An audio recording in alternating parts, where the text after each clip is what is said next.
Halo Sobat, hari ini kita akan membahas kabar terbaru yang cukup menarik tentang penyelesaian sengketa 4 pulau antara Aceh dan Sumatera Utara.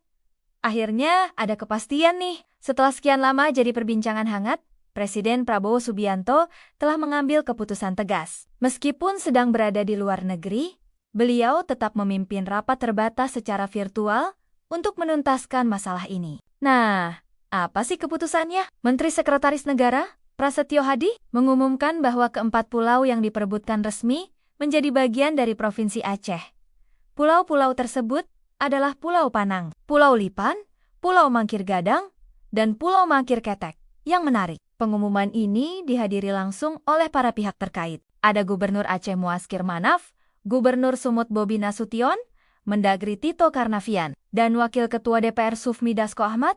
Ini menunjukkan betapa seriusnya pemerintah dalam menyelesaikan masalah ini. Keputusan ini mengakhiri polemik yang sudah berlangsung cukup lama, terutama sejak munculnya 2 surat keputusan Menteri Dalam Negeri pada tahun 2022 dan ke 2025.